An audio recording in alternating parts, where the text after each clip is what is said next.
Hola, ¿cómo están? Bienvenidos a Conciencia Inclusiva. Hoy queremos darles a conocer qué es la espina bífida, cómo viven las personas que tienen espina bífida y qué pasa con esta posibilidad que hay de hacer operaciones intrauterinas y que les pueden ayudar a mejorar radicalmente la calidad de vida de las personas que vienen con esta malformación congénita. Vamos a hablar de aquello, vamos a corregir términos que probablemente estoy ocupando algunos mal, pero vamos a conversar entonces de todo eso y para eso es Conciencia Inclusiva. Quiero darle la bienvenida primero a Cecilia Alarcón. Cecilia, muchas gracias por acompañarnos. Gracias por la invitación. No, Cecilia es presidenta de CORPEV, que es la Corporación de Espina Bífida, una corporación sin fines de lucro justamente que trabaja con niños, en favor de niños y al final de sus familias también que sufren justamente de espina bífida. Así que muchas gracias por estar con nosotros. Ya te vamos a preguntar más en profundidad de qué se trata tu labor. Rosa Andrea Pardo Vargas, muchas gracias por estar con nosotros, Rosa, en Conciencia Inclusiva. Hola, Mónica, muchas gracias por la invitación. Ella es pediatra genetista del Hospital Clínico de la Universidad de Chile y ha realizado estudios genéticos sobre espina bífida en Chile. Es asesora médica de la Corporación de Espina Bífida en nuestro país y del Registro Nacional de Anomalías Congénitas de Chile. Muchas gracias por acompañarnos. Justo. Y también nos acompaña Nicole Keller. Nicole, que es de hecho la primera mujer en Chile que se realizó esta operación intrauterina, es colega además, periodista, tiene 2 hijos y su hija justamente de 3 años, la Emma, fue la que fue operada en tu útero tras diagnosticar la espina bífida y toda una lucha más por lograr esa operación de la cual te vamos a preguntar después, así que muchas gracias por acompañarnos. Y finalmente le damos la bienvenida a Damari Volta. Damari, muchas gracias por estar con nosotros. Ella tiene espina bífida, es paciente del Hospital San José, tiene 21 años y ya te vamos a preguntar de cómo ha sido todo ese proceso porque, pucha, que has tenido que aperrar y pasar por operaciones y todo eso. Así que, Damari, muchas gracias por estar con nosotros. Y lo primero, evidentemente, doctora, le toca a usted. Lo primero, intenta lo que es súper difícil, que es explicar qué es la espina bífida. En qué consiste, por qué se produce. Después vamos a hablar de las operaciones, cómo se soluciona y todo eso, pero ¿qué es? Ahí tengo una imagen de pantalla completa y usted la puede ver. ¿Qué es la espina bífida? Fundamentalmente cuando se está formando el sistema nervioso es como una hoja y después se pliega. Si eso no se pega bien, estos bordes de acá, a distinto nivel, bien puede ser en la cabecita o en la parte de la espina, queda como una masa, queda como una fisura. Y eso genera que quede expuesto el tejido nervioso. Ese tejido nervioso puede estar cubierto por meninges, puede estar el tejido mismo nervioso allá afuera, o solamente es la meninge, que es como la membrana que recubre el sistema nervioso a esa altura. Lo más frecuente, como aparece ahí en la imagen, es que suceda a nivel lumbosacro, o sea, a nivel más bajo de la espina, casi al llegar a los glúteos. Secundario a este evento, que es el mal cierre del tubo neural, se traccionan todas las estructuras del encéfalo, valga decir el cerebro y el cerebelo, y eso genera que el líquido cefalorraquídeo, que normalmente está dentro del cerebro, no fluya bien y aparezcan pacientes con hidrocefalia, o sea, una dilatación de los ventrículos que indirectamente genera un crecimiento exagerado de la cabeza y que puede generar bastantes problemas para la vida y para el desarrollo de los pacientes. En concreto, después, ¿a qué órganos puede afectar o puede verse afectada una persona que tiene espina bífida y qué funciones afecta? Son múltiples los órganos, como ya te mencioné. Si el paciente tiene hidrocefalia, entonces claro, hay muchas veces que operarlo para ponerle una válvula para sacar ese líquido. Como se caen las estructuras del cerebro y el cerebelo, puede generar problemas de apnea, o sea, se quedan como sin respiración en el sueño fundamentalmente, y eso producir muertes súbitas. Puede producir también alteración en los pares craneanos, el problema que tengan de la deglución, también se describe también algunos problemas en la visión. Los pacientes que necesitan múltiple intervención a nivel del sistema nervioso pueden tener alguna secuela también de déficit cognitivo, o sea, retardo mental, discapacidad en distintas magnitudes, sobre todo si se tienen que reintervenir en varias oportunidades. También pueden tener problemas a nivel gastrointestinal, tener incontinencias por el recto, tener constipación crónica porque no tiene una buena contractilidad del intestino, pueden tener problemas de incontinencia urinaria, son pacientes que por lo general se les recomienda que tienen que estarse cateterizando frecuentemente porque si no extraen la orina que no son capaces de eliminar de manera espontánea, puede lesionar los riñones y si se genera una lesión en los riñones entrar en insuficiencia renal, con lo que conlleva eso con limitación para la vida. ¿Y qué es lo que produce la espina bífida? O sea, ¿por qué una persona tiene espina bífida y otra no? ¿Cuál es el origen de esto? Nosotros hablamos de algo congénito. ¿Qué quiere decir eso? Congénito quiere decir que nace la persona con eso. En sus genes, en su material. No necesariamente en los genes, es una enfermedad que es multifactorial. Tiene base genética, pero también hay otros factores en el ambiente que predisponen a que se manifieste la enfermedad. Por ejemplo, lo más clásico en esta enfermedad es el déficit del ácido fólico, que es una vitamina del complejo B. ¿Por eso las mamás nos hacen tomar cuando estamos embarazadas, nos hacen tomar ácido fólico, entre otras cosas por eso? El ideal es que lo tomen antes de embarazarse. Sí, claro. Porque cuando uno ya sabe que está embarazada, que más o menos quinta, sexta semana de gestación, ya no hay nada que hacer.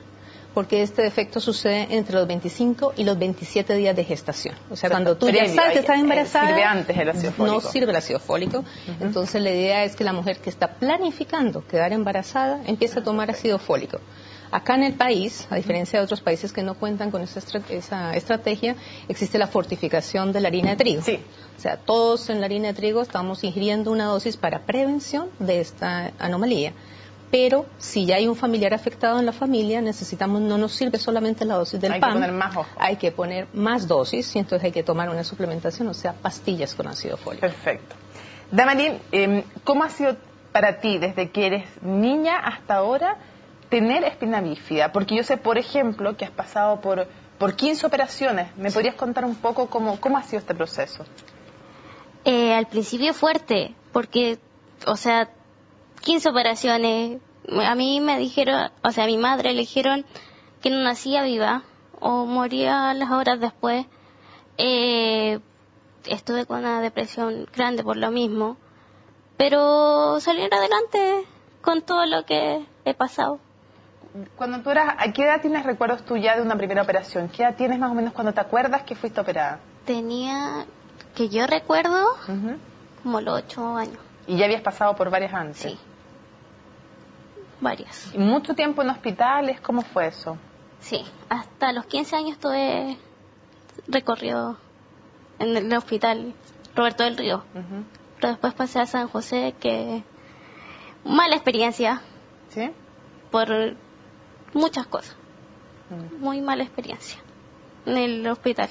¿Sí? Porque por lo menos, si uno va con dolores, pucha, no atienden como adultos, ya no somos los niños. Y espera y espera y espera. ¿Y cómo es tu día a día? ¿Cómo se vive con espina bífida? Cuéntale a la gente que no tiene por qué saber. En tu caso, ¿en qué cosas te limita la espina bífida, aparte de lo evidente que es caminar? Es que no... ¿Ya no tienes dolores, por ejemplo? No, nunca he tenido dolores. ¿Nunca has tenido dolores? No. No es como tener... O sea, he tenido varias operaciones, pero no... A las operaciones sí, sí, claro. Pero no he tenido dolores así como fuertes. Y a ti, en el fondo, en tu caso específico, porque vimos que depende de cada caso lo que provoca la espina bífida, pero en tu caso, ¿solamente te limita para caminar o tienes que tener algunos otros cuidados de salud? No, solo para caminar. Perfecto. Me voy a preguntar ahora, bueno, me imagino que cuando se crea una fundación de estas características, hay un objetivo de ayudar a otros, pero uno siempre se pregunta, ¿por qué en este caso? ¿Y por qué la espina bífida? ¿A quién se le ocurrió en la fundación? ¿Cuál es la historia que hay detrás de crear una fundación específicamente para este tema? Porque esto partió hace 13 años, por esas cosas de la vida, ¿no? Que tú te vas encontrando con situaciones, gracias a Dios no tengo ningún niño con espina bífida, nada, pero me apasiona el trabajo voluntario. Y me gustan mucho los niños y tengo un amigo que es payasito y me invitó, ya que yo tenía esta inquietud, al Hospital de Niños Roberto del Río a hacer payasita. Ay, partí ahí a hacer payasita, nunca había sido, lo encontré genial, pero cuando llegué ahí, muerte de susto, da nervio y es muy difícil hacer reír a los niños, al menos a mí me costaba mucho. Entonces el payasito trabajaba y yo conversaba con los niños. Y cuando empecé a conversar con los niños, le preguntaba a la Damari, la conocí, de los 7 años conocí a la Damari, una de las primeras que conocí, y lo típico, ¿por qué estás aquí? No, es que tengo espina bífida. ¿Qué es eso? ¿Qué es eso? Espina bífida, ya. No, es que es mielomeningocele. ¿Qué? Ya, bueno, a ellos no les podía preguntar mucho, pero después a la mamá, y después sigo a otra sala y vuelvo a preguntar, el otro niño que venían de recuperación, recién operados, que había que tratar de conversarles, después que habían salido a la operación, el doctor me dijo, trata de hablarles, y ¿qué es lo que le pasó? Espina bífida, operamos recién. Bueno, y así se empezó a repetir y llegué a mi casa, Mr. Google, ¿qué es espina bífida? Y ahí empecé a enterarme. Y le pregunté a los médicos y me cuentan un poco que en el hospital, solamente en el Hospital de Niños Roberto del Río, hay 100 niños, más de 100 niños en esta condición. Y me dijo, le digo, ¿y cuál es, qué fundación los tiene? No, nadie. No existe una red de apoyo para ellos. Y tienen un sinnúmero, muchas necesidades, como había hablado la doctora, necesitan mucho apoyo. Así que me fui donde mis compañeras de trabajo, les comenté, le dije, oye, ¿por qué no hacemos una campaña o algo, apoyamos a los niños? Porque una de las cosas que más necesitan son pañales. Niños que utilizan mucho cambio pañal, y supimos de mamás que recortaban el pañal para que les dure las 4 mudas, y eso produce una infección renal y ya se complican solamente por el pañal. ¿Y cómo se financian ustedes? Con todas mis compañeras, bueno, mi ex compañera, ahora amigas, porque yo dejé de trabajar, ahora me dedico, dejé de trabajar en eso, para dedicarme solamente a la fundación. Trabajaba en Banchile Inversiones. ¿Dejaste un mundo más frío tal vez para dedicarte a una fundación donde también trabajas? Sí, mucho. Mucho. Trabajamos mucho, es un mundo voluntariado, todos nos apoyan en forma voluntaria, médicos, kinesiólogos, psicólogos, y dijimos aquí manos a la obra, aquí hay mucho que hacer. Familias, es una familia, no es solo un niño, es una familia completa que está entre comillas enferma, o sea, complicada. Como todos, como siempre pasa, desde una persona con síndrome de Down, nuestra en silla de ruedas, cuando hay una persona con discapacidad en tu familia, lo tienes todos, lo tenemos todos y para siempre. Es una familia. Es una familia la que pasa por esto. Nicole, en tu caso, ¿cómo fue el momento en que te diagnostican que tu hija, que estabas esperando, la Emma, tiene espina bífida? ¿Cómo fue ese proceso? Nosotros teníamos como 20 semanas de gestación y fuimos a la típica ecografía de las 20 semanas, cuando uno ya cree que ya lo peor ya pasó y uno ya está lista para empezar a... Sí. Y nada, entramos a la ecografía, la guagua tiene un problema, entra, sale doctor, y nos llevaron a una sala y nos dijeron que la Emma tenía espina bífida. Y ahí me llama la atención que para mí era algo que no lo tenía en mis registros, y cuando uno se da cuenta de la cantidad de niños que tienen espina bífida en Chile, es raro que uno no lo haya escuchado. Y en ese momento, bueno, algo que yo creo que ya es algo que hacen todos los doctores, pero te preparan para lo peor. O sea, es una enfermedad súper complicada, pésima calidad de vida, la familia afectada, una serie de cosas que al final uno no es capaz de pensar, porque finalmente tú vas con tu primera guagua y sales y dices, no, ¿cómo voy a hacer yo esto? No sé lo que es, ¿qué voy a hacer? Uno se mete a Google, aparecen las imágenes que tenía la doctora, uno no entiende nada. Entonces fue, bueno, como le pasará a todas las mamás, muy, muy duro.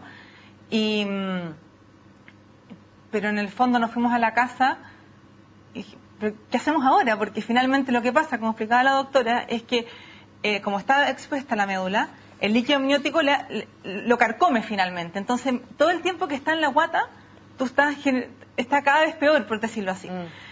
Entonces ahí empezamos, ahí fueron como 3 días en negro, que no me acuerdo de nada, y después ya ¿cómo abordo esto?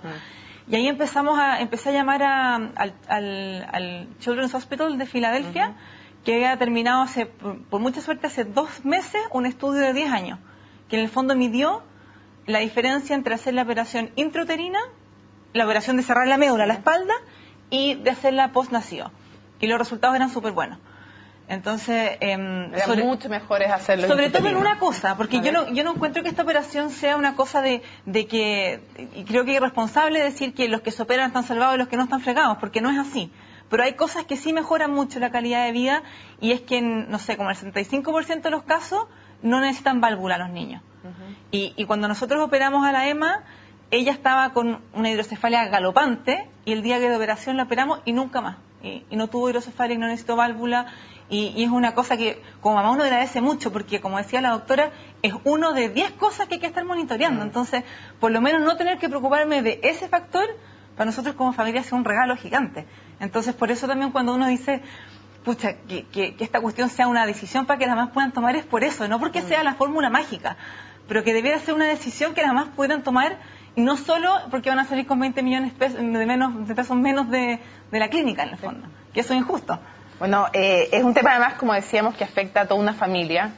Cuando llega un hijo en situación de discapacidad, sea espina bífida, sea síndrome de Down, sea un niño que es ciego, es un tema que se afronta y ojalá se pueda afrontar en familia, no siempre en una familia junta.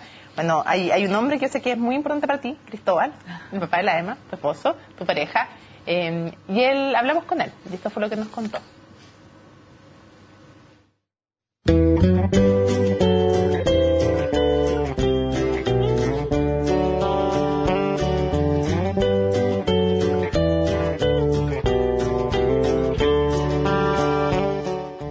La Emma nació con una condición que se llama espina bífida. Eso se lo detectamos nosotros a los 4 meses de embarazo, 4 o 5 meses de embarazo, en una eco. Pues súper duro para nosotros. En nuestra desesperación empezamos a buscar en Google qué operaciones habían dentro o fuera de Chile. En Chile no había nada y encontramos una operación que se hacía en Estados Unidos. Fue todo un trabajo contra el tiempo. Tuvimos alrededor de un mes para preparar la operación, traer a los doctores y también prepararnos a nosotros mismos con este tema. En este momento te podría decir que si no fuera por la operación no podría caminar. ¡Emma! No me siento discriminado por tener una hija con espina bífida. Lo que sí me ha tocado ver es personas que como que no tienen cultura del tema de la discapacidad. También hay personas como que se asustan o que le hacen el quite. De repente tú estás en un mall con la Emma caminando, llega un niño y la mamá al lado le dice no hables con ella. Como esas cosas son sutiles, pero sí como que generan como ciertas incertidumbres también pensando en ella, porque en definitiva yo soy una persona sana y la Emma más adelante va a tener que valerse por sus propios medios.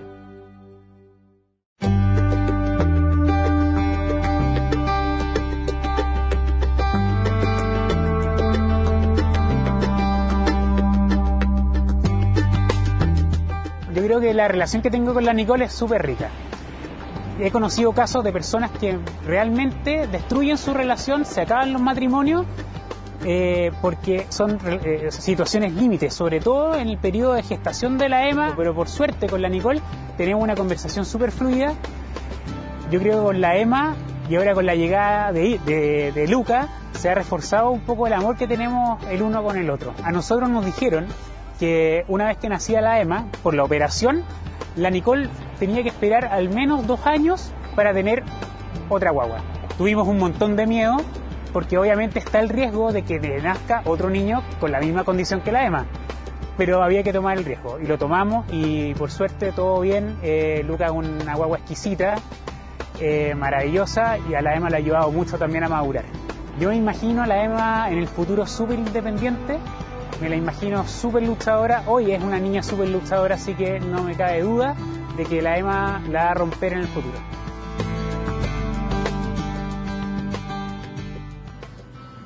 Nicole, ¿cuál es la clave?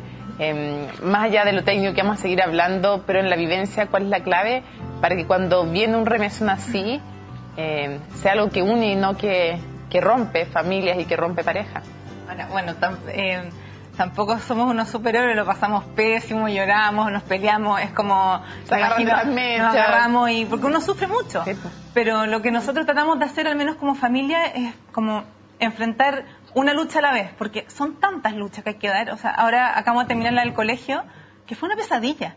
Es una cosa que decíamos, esta cuestión no se va a acabar nunca, pero se acabó. Entonces ya, ahora estamos 3 meses en que no vamos a ninguna pelea, no vamos a hacer ninguna operación, no vamos a ningún doctor. Respiramos, como que nos asentamos y después vamos a la siguiente, porque sobre todo con una enfermedad como esta, las luchas son infinitas. Entonces uno tiene que elegir bien cuáles da. ¿Voy a pelear con este gallo que se estacionó acá? ¿Sabes que no? Hoy día no. No tengo fuerza hoy día. Porque al final uno puede estar eternamente enojada con la persona que miró mal a tu hija, peleando con la que no le dio el asiento. Uno puede estar hasta el infinito. Entonces lo que nosotros hacemos es como dar pelea, organizarnos y después tratar de vivir una vida unos meses, plaza, normal, no pelear, no hacer cosas nuevas y después ya nos lanzamos de nuevo en el fondo. A ver, preguntarte, Rosa, ¿cuáles son los principales beneficios que tiene efectivamente. Nos decía ya Nicole el respecto del tema de no usar válvulas, por ejemplo, pero ¿qué beneficios tiene hacer una operación intrauterina cuando se detecta que hay un caso de espina bífida? Fundamentalmente lo que vio el estudio del grupo de Filadelfia que se hizo con 3 instituciones en Estados Unidos es reducir la necesidad de la derivación ventrículo-peritoneal, la cual, como te mencionaba, reduce también el riesgo de déficit cognitivo, o sea, que haya casos de retardo mental en esta enfermedad que per se, por base, no debiera de tenerlos, ¿ya? Eso fue uno de los finales que se buscó. El otro final que se buscaba era ver si aumentaba o no la mortalidad de los niños que eran sometidos a cirugías in útero versus las extraútero, y la verdad es que la mortalidad en los 2 grupos fue similar, ¿ya? De pronóstico de marcha, igual están un poco han adquirido más los que han estado en seguimiento marcha, y está ahora en seguimiento lo que es si tiene o no impacto en la función vesical, fundamentalmente la vejiga, si mejora o no la continencia, pero los informes preliminares que han publicado al momento en literatura médica no aportan ningún beneficio en esa índole. Dentro de las cosas, efectos secundarios que se ven, igual es una cirugía que no todas las mamás pueden optar tampoco a eso, ¿ya? Porque hay determinadas condiciones técnicas que impiden que lleguen a eso. Por ejemplo, las mamás que tengan un embarazo múltiple, no puedes, porque tienes un feto afectado, el otro no lo tienes afectado, entonces el chance de pérdida para los dos, entonces hay que sopesar esa situación, que es un dilema ético y también que tiene que discutirse en conjunto con la familia. Otra dificultad técnica en sí es, por ejemplo, que las mamás que han tenido partos prematuros antes, per se ya tienen riesgo mayor que la población general de tener parto prematuro. Estas cirugías se están haciendo más o menos entre la semana 23 y 26 de embarazo, lo que quiere decir que son, si llegan a nacer, esos niños recién se operan, son prematuros extremos, con todas las complicaciones que puede tener una prematurez extrema. Claro, ventilación mecánica, retinopatía, hemorragias cerebrales, mayor mortalidad. Entonces, en ese contexto, esas mamás no serían candidatas. Otras que no son candidatas son las que tengan enfermedades severas, pacientes que tengan diabetes, o los mismos fetos que no solamente tengan la espina bífida, sino que tengan otras malformaciones asociadas, porque no ganas nada con operar esta malformación si no vas a arreglar el todo. La otra dificultad técnica, las mamás que son obesas, por la misma dificultad de acceder al embrión, porque tienes que separar el tejido, tienes que dilatar el útero, tienes que tratar de sacar el fetito para poder exponer la ventana mínima necesaria para que no se genere un desprendimiento o una pérdida en el mismo acto quirúrgico. Entonces, si la madre es muy obesa, no puedes tener una ventana adecuada para poder hacer ese procedimiento. Con todas estas cosas que estamos escuchando, Nicole, y que tú las escuchaste en su minuto cuando tenías la posibilidad, pero más encima te agrego una más, en Chile no se había hecho. ¿Cómo te convertiste en la primera mujer que opta a esta cirugía? ¿Cómo fue ese camino? Se conjugaron muchos factores. Uno que, bueno, también yo soy por naturaleza muy movida, que tuve la suerte de que el estudio MOMS había terminado recién, entonces habían resultados objetivos que yo podía ir a pelear a una clínica en Chile para hacerla. Y la verdad es que cuando nos diagnosticaron yo empecé a llamar y decía, Cristóbal, no, nos vamos. En realidad no nos podríamos haber ido, nunca nos han alcanzado, pero en ese momento nos vamos, y cuando llamé a mi doctor y le dije, necesito hacerme todos estos exámenes para comprobar las cosas que la doctora dice, para comprobar que no tiene otra condición, la miosíntesis, todas esas cosas, y ahí llamé a mi doctor y le dije, doctor, necesito hacerme esto porque yo me voy. Y justo este doctor había estado en un congreso con 2 doctores colombianos que habían participado del estudio MOMS en Estados Unidos. Y él los llamó y les dijo, ¿ustedes estarían dispuestos a venir a Chile a operar a la primera, etcétera? La clínica al mismo tiempo fue al comité de ética para ver si podían hacer esta operación porque hay un riesgo de prematurez. O sea, uno al final corre un riesgo de que la guagua no sobreviva a la operación también. Y todo eso en Cristóbal fue generoso porque no fue un mes, eran 2 semanas las que teníamos para operar. Entonces, entre que los doctores se venían, el comité de ética, yo me averiguaba la operación y fue todo eso en 2 semanas, y desde que el día que me dijeron que Emma tenía espina bífida hasta que yo entré a pabellón, fueron 2 semanas y 3 días. No fue más que eso. No teníamos tiempo tampoco, porque la operación se recomienda solo hasta la semana 25 prox, porque después de eso, el beneficio de cerrar la médula no es tan grande como para correr el riesgo de perder a tu guagua por prematurez o porque naciera en la operación. Entonces todo esto se dio que resultó en que la Emma fue la primera operada. Por supuesto que había mucho miedo si finalmente los doctores chilenos nunca lo habían hecho. Yo no conocía a estos dos doctores colombianos. Se tiene que dar la operación en unas condiciones como de higiene en el pabellón a niveles mayores, porque abrir el útero es algo muy violento, porque finalmente sacan el líquido amniótico, lo guardan, abren el útero, guagua para afuera, guagua para adentro, y después devuelven el líquido. Entonces está expuesto como en lo más esencial de donde vive la guagua. Y fue una operación terrible, no lo voy a decir de otra manera, y fue una recuperación también muy terrible. Y cuando cada vez que escucho la descripción de la operación, no quiero ni acordarme de lo que fue eso, pero después con el tiempo las cosas pasan. Tuve otro hijo, otras mamás se han operado, tenemos un grupo de muchas mamás que nos apoyamos. Cada vez que hay una mamá nueva que quizás se quiere operar, nos llama, nos damos apoyo. Finalmente también es mucho lo que dices tú, es un tema difícil de ser la primera, pero también es difícil ser la segunda. Ahora también es difícil ser la número 30, ¿sí? Yo creo que siempre es difícil. Entonces finalmente lo único bueno es que ahora, a diferencia de cuando estaba yo, la gente tiene a quien llamar y preguntarle cómo fue. Pero dime tú, ¿cómo fue? ¿Lo haríais de nuevo? Esa conversación es una conversación que ahora puede ocurrir.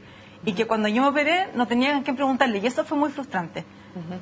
Vamos a hacer una pausa en Conciencia Inclusiva, vamos a seguir explorando de qué se trata la espina bífida. Ya tenemos un panorama, vamos a seguir preguntando también a quienes están aquí con nosotros en el estudio cómo se vive también el día a día finalmente, porque después de decidir operar o no operar, ahora que ya se puede, hay toda una serie de procesos de rehabilitación y de tratamiento que es interesante conocer. Lo conversamos al regreso.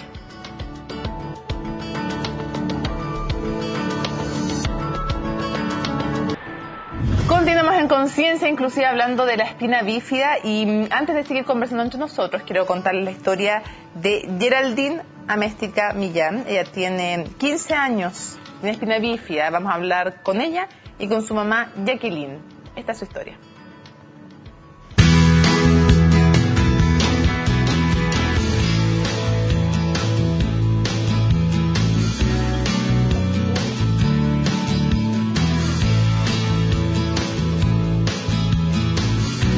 A los 8 meses me enteré yo de la enfermedad que ella traía. En sí fue una cosa impactante para mí y para mi familia, porque uno se cuestionó qué es lo que pasó, si no me cuidé, si tomé algo. Cuando los médicos fueron a hablar con nosotros para programar la cesárea, nos explicaron qué enfermedades iba a tener ella, que una vejiga neurogénica, que podría tener problemas al corazón, pulmón. Su espina bífida es alta, que a lo cual le impide el movimiento para caminar.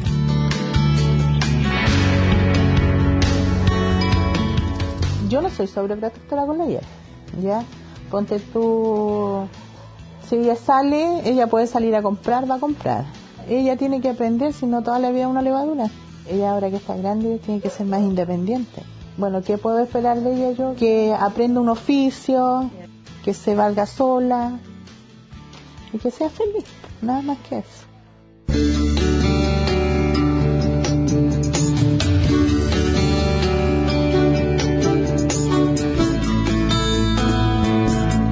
Antes era muy difícil porque me discriminaban mucho. Iba a un colegio con integración, me decían muchas cosas y me hacían el feo, me empujaban.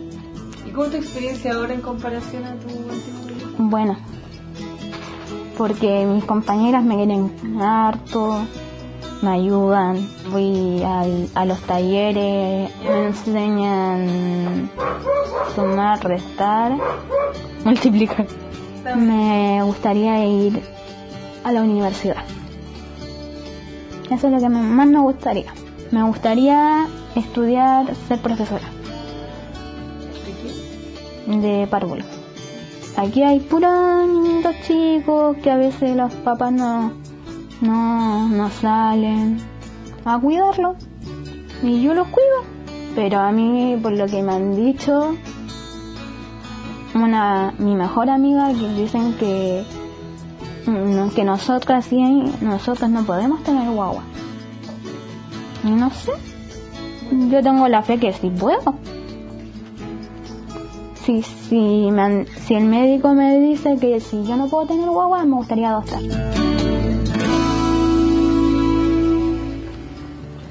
Bueno, y se plantea de inmediato una interrogante, doctora, ¿es verdad o no lo que le han dicho a esta chiquilla que no puede, a Geraldine, que no pueden tener guagua? A ti también te lo han dicho, ¿cierto? No, no es verdad. Ellas pueden tener niños, pueden tenerlos perfectamente. Lo que sí tiene más riesgo que el resto de la población general, pero uno que trabaja en genética se percata... ¿Más riesgo en el embarazo o más riesgo de tener hijos con espina Más riesgo de bífida? tener hijos con espina bífida, más riesgo durante el embarazo también por las condiciones que tienen ellas, por todas las otras enfermedades asociadas que tienen derivadas de la patología. Pero por lo general con todo paciente que uno con algún tipo de discapacidad, la gente inmediatamente le dice, tú no vas a tener guagua. Sí, no, eso Independientemente no, de cualquier patología, pero la condición es no. La negación del derecho a la maternidad. ¿Tú puedes tener bebé? Sí, puedes tener bebé. ¿Vas a tener un embarazo de alto riesgo? Sí, ok, lo vas a tener de alto riesgo, pero puedes contar con el respaldo del equipo médico de alto riesgo de cualquier hospital que te corresponda a ti. También me lo han dicho. ¿Sí? ¿Y te han dicho no se te vaya a ocurrir tener guagua? Nunca me lo han dicho, pero es que no es mi... A esta altura ya pienso que puede hacerle daño más a él que a mí.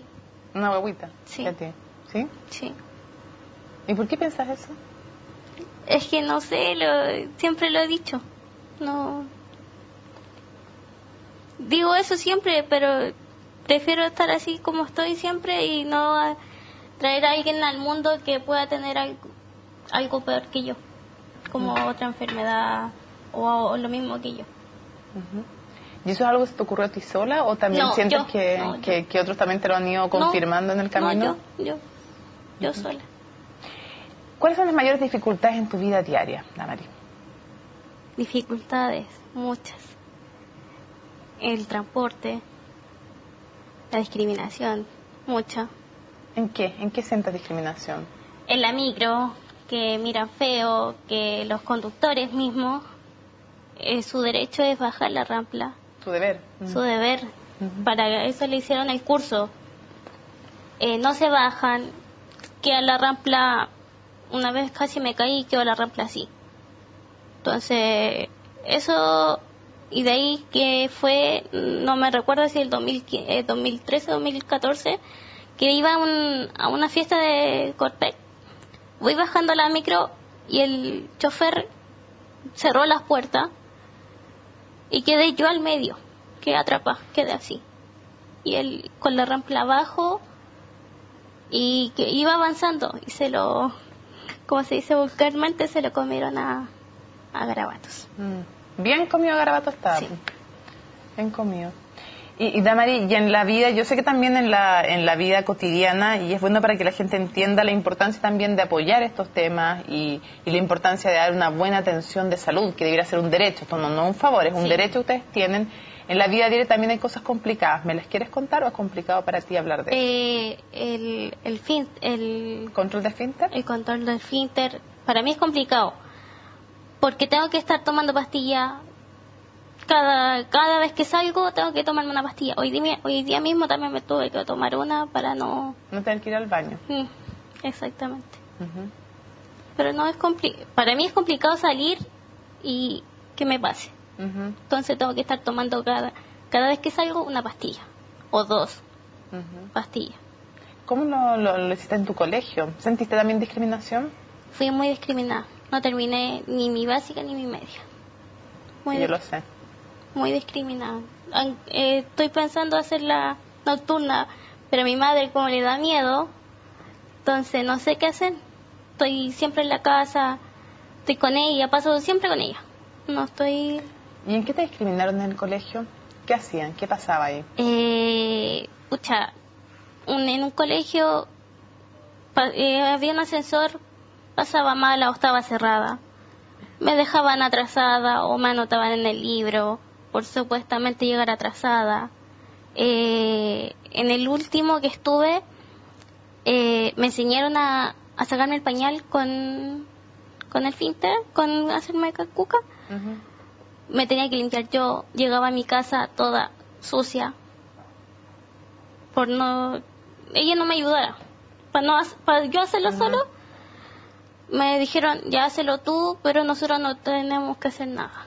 Me sentaban al baño nomás, y que yo me sacara el pañal, me limpiara. Y iba toda sucia y dije, ya, mamá, no voy más. Porque eso para mí fue una discriminación, porque era con un colegio con integración. O sea, la mayoría de los colegios que yo he ido era con integración. Ya que echaron al director o cualquier cosa, ya después, no, este colegio no hay con integración. Y ahí me empezaron a discriminar. En un colegio me citó la jefa de UTP con mi profesor y mi mamá. Me dijo, tú vienes a calentar el asiento. Así, textual. ¿Y por qué supone que tú venías a calentar el asiento? Porque supuestamente que no hacía nada. Y de ahí mi mamá decidió sacarme del colegio, de ese colegio. Así que no, estoy sin colegio ahora. Con 21 años no he terminado ni mi básica ni mi media. Por las discriminaciones de la comuna de Quilicura, de todos los colegios. ¿Eso es algo que se repite mucho en las personas que tienen espina bífida? Sí, lamentablemente a mí me paran los pelos y me da tanta pena y realmente ahí me dan ganas de hacer un llamado a que nos pongamos nos pongamos las pilas. Hay mucha tarea que hacer.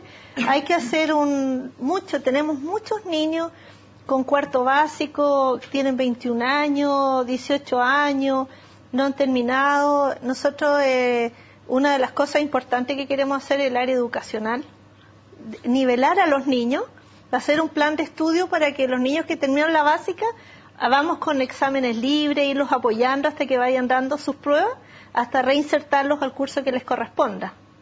Por ejemplo, si un niño terminó en tercero básico y debiera ir en octavo, vamos nivelándolo hasta que logremos insertarlo en octavo. Entonces, que nos permita el Ministerio de Educación que ellos tomen exámenes libres.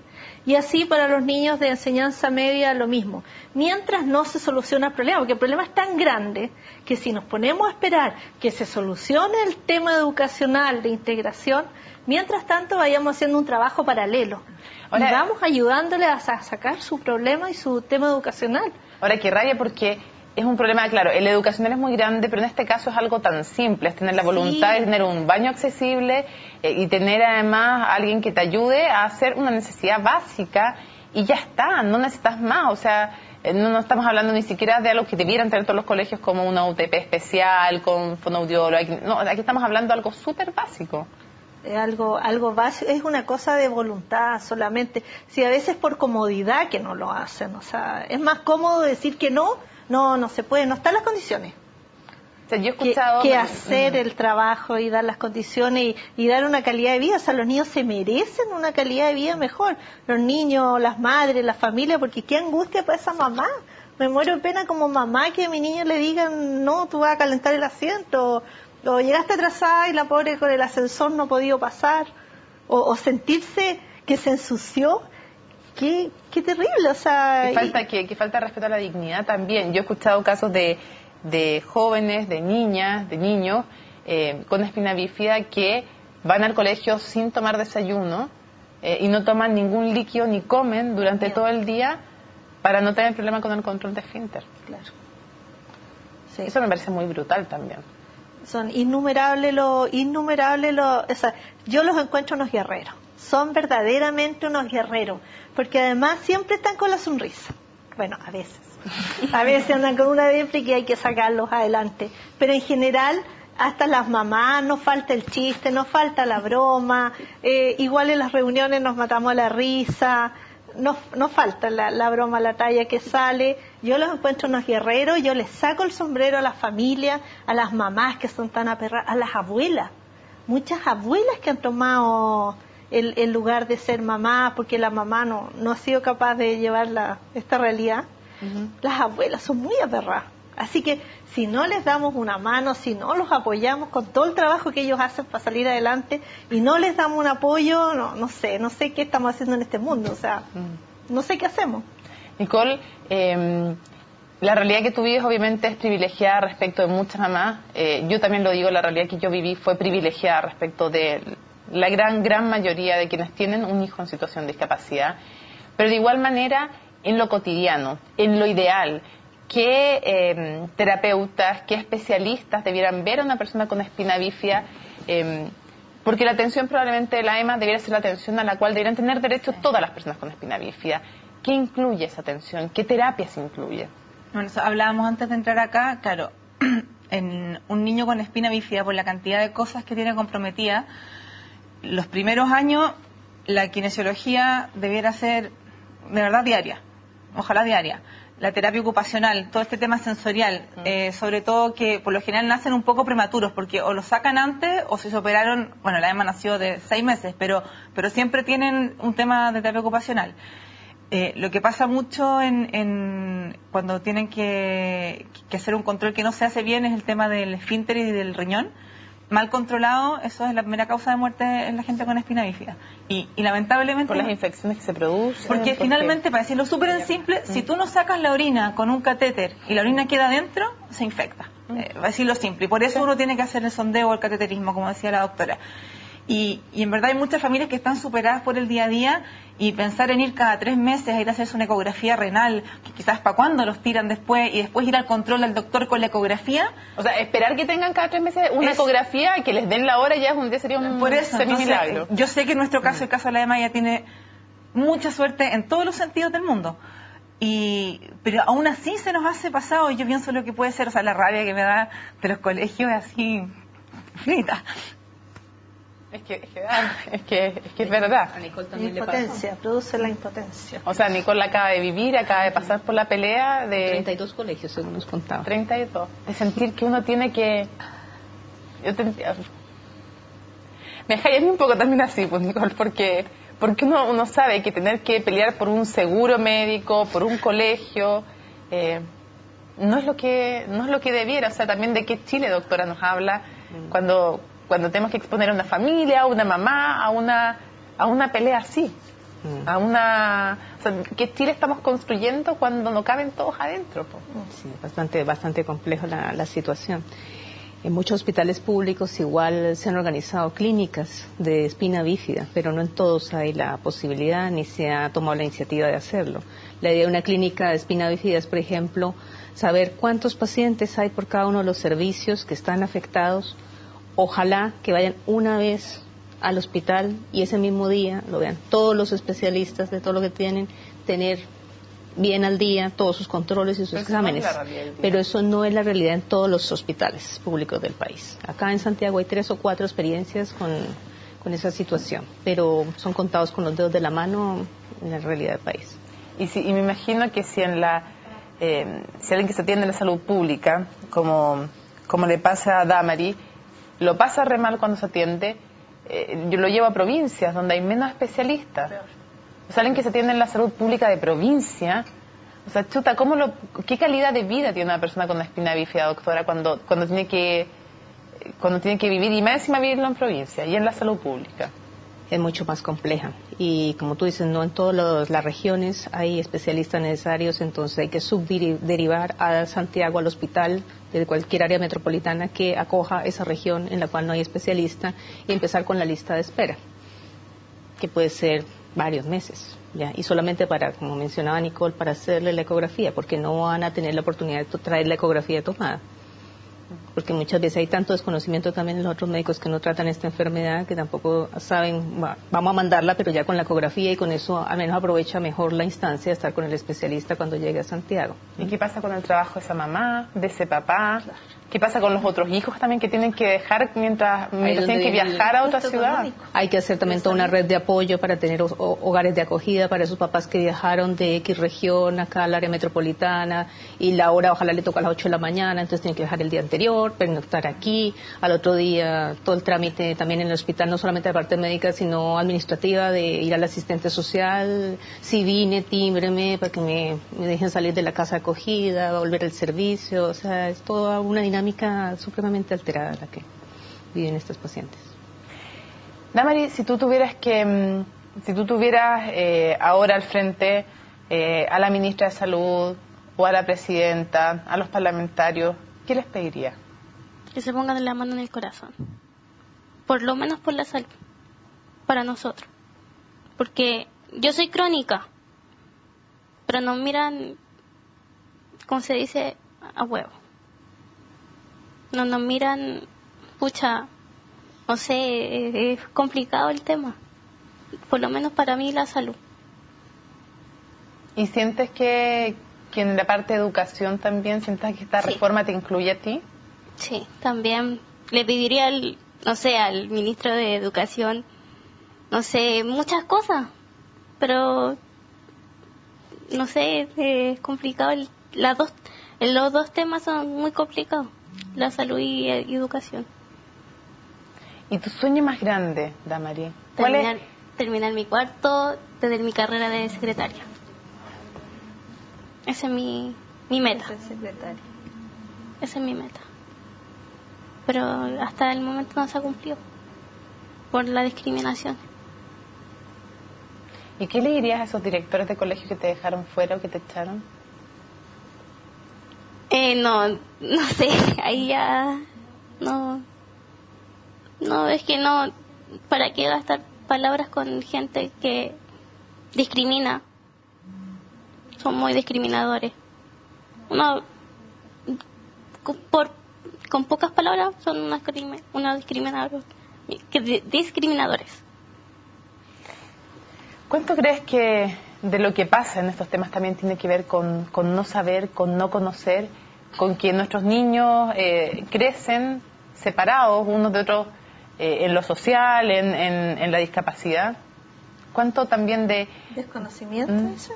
Sí, bastante desconocimiento. Yo creo en un Chile solidario, o sea, yo creo en nosotros. Yo creo que es hacer una buena campaña, una campaña de difusión. Corpev tenemos el proyecto de hacer un centro de rehabilitación integral, que rehabilita a la madre, a la familia. Que el sueño es el siguiente, ¿te cuento cómo es? Este centro de rehabilitación es integral porque vamos a tomar a la mamá y la mamá va a llegar a este centro y la vamos a preparar para que sea microempresaria. Y la mamá que no ha hecho su cuarto medio, que no ha terminado su colegio, también la vamos a apoyar en temas de estudio. También en este centro va a existir el área de rehabilitación. Es decir, va a tener tres áreas. El área de la educación, la rehabilitación, la parte de salud y la parte laboral. Entonces tenemos a las mamás trabajando, los niños se están rehabilitando con kinesiología y además estamos educando, nivelando tanto a las mamás, porque las mamás le han dedicado la vida entera a sus hijos. Entonces también se merecen que nos preocupemos de ella y nos preocupemos de la parte educacional, su dignidad, su salud mental. Y este centro yo creo que no vamos a descansar en el equipo de Corpev hasta no verlo cumplido. Que sea un centro y que seamos el mejor centro de Latinoamérica, que terminemos con esto y que sea una gran red de apoyo. Ojalá. Si el niño necesita una resonancia, vamos a saber inmediatamente dónde la podemos hacer, un examen, dónde se puede hacer, y los niños no tengan que esperar 6 meses, 1 año, y Damaris que ha esperado por una operación años enteros. Estuve esperando 3 meses, o sea, 3 años para... 3 años. Cálculo a la vesícula, que no es de mi enfermedad. Pero esto que tengo, pensábamos que era una hernia, pero es una masa. Pero el doctor me dijo que esto se tenían que abrir 7 capitas para sacarlo. Pero me dijeron que era muy complicado al abrir y sacarlo. ¿Y 3 años para que te digan eso? No, esperé 3 años porque tenía los cálculos. Ah, perfecto. 3 años esperando que me operaran de los cálculos. 3 años esperando que te operaran de eso. En el San José. Y esperando saber que si era una hernia o era otra cosa. Pero me dijeron, el doctor que me operó de los cálculos me dijo, no, una hernia, es una masa. No, pues no es. Pero no es al final hubo que hacer un bingo. Sí. Nicole, ¿cómo es el país que tú sueñas para la EMA? Creo que es lo que dicen todos, falta tanto, y escucho esta historia, me pone rabia, por eso me pongo llorona, porque es como que uno dice, y ahí me doy cuenta de la suerte que tiene mi hija además, porque lo pasamos mal, pero la EMA encontró un colegio que que nunca le va a pasar lo que le pasó a la EMA, y que al final lo que uno quiere, a mí ya me da lo mismo, la EMA hará lo que ella quiera en su vida, pero es que tengan la oportunidad. Si al final lo que no puede seguir pasando es que uno sienta como que tiene que rogar, como por salud, por educación. Es todo un favor. Entonces, como cuando hablábamos antes que habíamos ido a muchos colegios, no porque nos dijeran que no todos los colegios, sino que porque estábamos buscando el colegio que diera una oportunidad para el colegio en la EMA. O sea, cómo el colegio crece gracias a la EMA, que fuera mutuo. Y eso fue lo que estábamos buscando, porque finalmente todos los colegios como, ya, sí, pero oye, es súper difícil. Yo prefiero que digan que no. Y en el fondo es como donde uno, como papá de un niño con discapacidad, tiene que dejar de rogar. Eso es como para mí un mundo mejor para todo en el fondo. ¿Y qué es la EMA para ti? No puedo, estoy como muy sensible, así que no puedo entrar ahora. Todo, probablemente sí. Todo, probablemente eso es la respuesta. Les quiero agradecer a cada uno de ustedes que nos haya acompañado hoy día en Conciencia Inclusiva. Al final es eso, es un país donde caben todos y donde no se hace un favor cuando se le hace un espacio a las personas en situación de discapacidad. Es retirarnos para que ocupen el espacio que merecen. Es en definitiva respetar sus derechos, no es hacerles favores. Muchísimas gracias por habernos acompañado en un nuevo Conciencia Inclusiva y nos vemos la próxima semana.